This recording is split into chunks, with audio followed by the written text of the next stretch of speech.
Today, The Undertaker is seen as one of the most protected characters in wrestling history, but in the 90s, the WWF came dangerously close to ruining him. This is how a perfect gimmick survived one of the company's worst creative periods. From the moment he debuted in 1990, The Undertaker felt fully formed. He was a menacing, old-school mortician, straight out of a western frontier town. He was a dominant heel as he lumbered around the ring, destroying opponent after opponent. Within a year, he dethroned Hulk Hogan and became WWF champion in one of the fastest rises in company history. And by 1992, he'd been established as one of the biggest attractions on the roster. But by 1993, the WWF was in deep trouble. TV ratings and pay-per-view buys were falling, along with live attendances and merchandise sales. Hogan was losing popularity too, and he'd soon be out the door completely. It was quickly becoming evident that the golden era was over. Behind the scenes, things weren't much better either. Vince was facing federal charges in the steroid scandal, which put the company under the spotlight. They needed to clean up the company's image, and so they started changing the product, and they made it appeal more directly to children. Cartoon gimmicks started filling the mid-card, and the whole product started feeling like a Saturday morning kids' TV show. And these changes affected The Undertaker too, as was proven by his feud with Giant Gonzalez. After Kamala lost to The Undertaker in a casket match, his manager Harvey Whippleman brought in Gonzalez as revenge.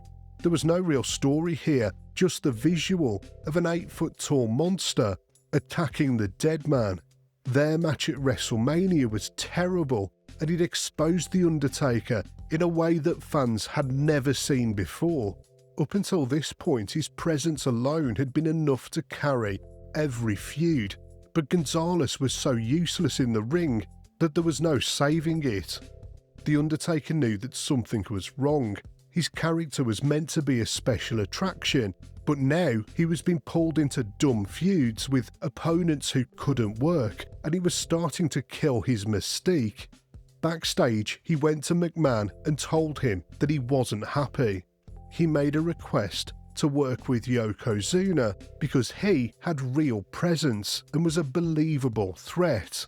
Yokozuna had been booked as an unstoppable monster, but when he came face to face with The Undertaker, there was fear in his eyes. And that's what made it work. Yoko was so good at his job, he knew exactly how to bring the aura back to The Undertaker. All of his interactions in the build-up to the match helped make Taker feel dangerous again. The casket match at the 1994 Royal Rumble was highly anticipated, but sadly, it turned into a joke. Instead of being a clash between two incredible forces, the finish saw a bunch of mid-card heels run in to help Yokozuna win the match. After the match, The Undertaker appeared on the screen from inside the casket. Then his spirit literally rose into the sky, apparently by some supernatural force. This was the first time that the character started to feel muddled. It wasn't clear if he was supposed to be a zombie or a ghost, or some kind of sorcerer with magical powers. Taker took a few months off after the Royal Rumble, but while he was away, the WWF was coming up with his next feud. And the truth is, they were desperate for ideas. The Undertaker had been booked so strong for so long that they were running out of credible opponents, and because he rarely spoke, his matches relied heavily on his aura. Bruce Pritchard later admitted on his podcast that they had a hard time coming up with new stories for him.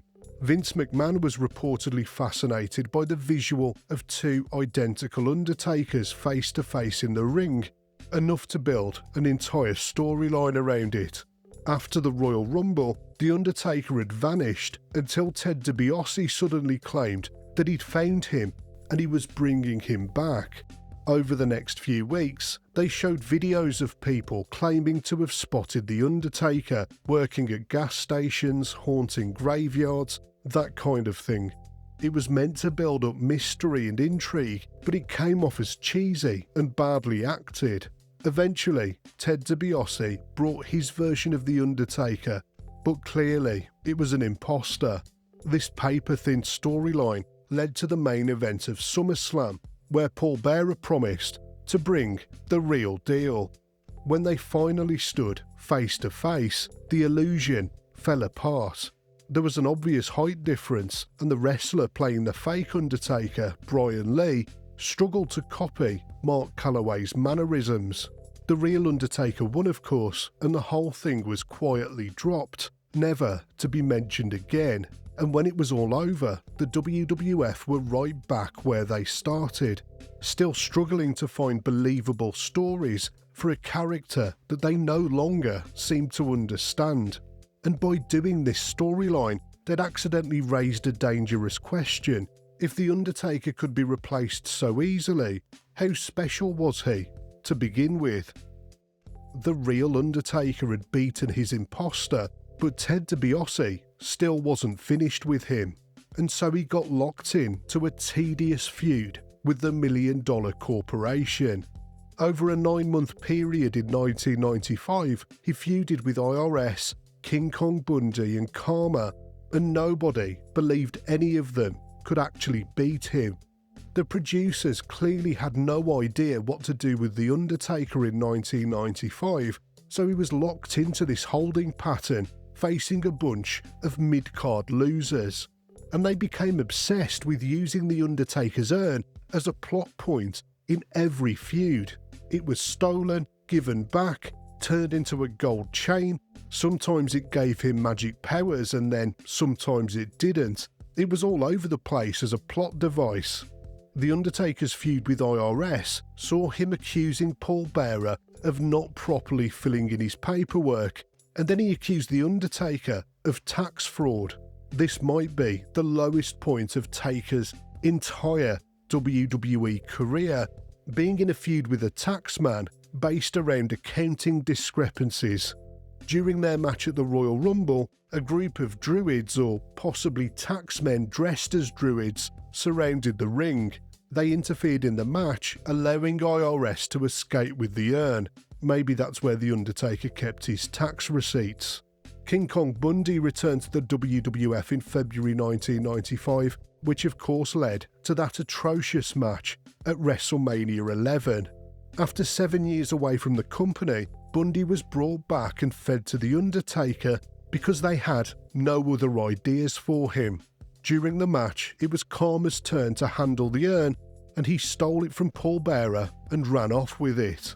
At least Karma was a new character on the roster. His gimmick was that of an MMA-style shoot fighter, but to be honest, he never came across as a real threat to The Undertaker. He cut promos about melting the urn down and turning it into a gold chain, as if that was going to make the fans care. This all led to a couple of dull matches, including a casket match at SummerSlam. When it was all said and done, Taker had spent 9 tedious months feuding with the $1 Million Corporation, and not a single one of these men ever felt like a real challenge for him. Despite being awful in the ring and visibly out of shape, Mabel was getting a major push in 1995. But the problem was, Mabel wasn't just bad, he was dangerous. He'd already nearly paralysed Diesel at SummerSlam by sitting out on his back, and then he went ahead and broke The Undertaker's orbital bone. Taker had to take nearly 2 months off because of that accident, although he did come back with that awesome mask. But soon, Mark Calloway was starting to get frustrated with the way he was being treated by the WWF. He looked over at WCW and saw a company producing a wrestling show that was aimed at adults. He saw Scott Hall and Kevin Nash leading the charge with the NWO, and it was working. Fans were paying attention to WCW, and so, for the first time in his career, he genuinely thought about walking away from the WWF, and he even had a conversation with Kevin Nash about making the move. But in the end, out of loyalty to Vince, he couldn't do it. And thankfully, by the end of 1996, things were starting to change. Mankind was nothing like the cartoon villains that Taker had been stuck with for the past 3 years. He was twisted and unpredictable, and most importantly, he was interesting. When it was all said and done, their feud would go down as one of the greatest in wrestling history. In hindsight, the WWF were lucky that he stayed, because plenty of others jumped ship when things started to get rough. But Mark Calloway stayed loyal, even when the company had no clue what to do with him. He was nearly ruined by lazy booking and terrible feuds, and a creative team that didn't understand what made him so special in the first place. But he stuck it out, and when the company finally changed, he was still standing. His commitment and the strength of the character itself is what allowed him to survive the worst era of his entire career.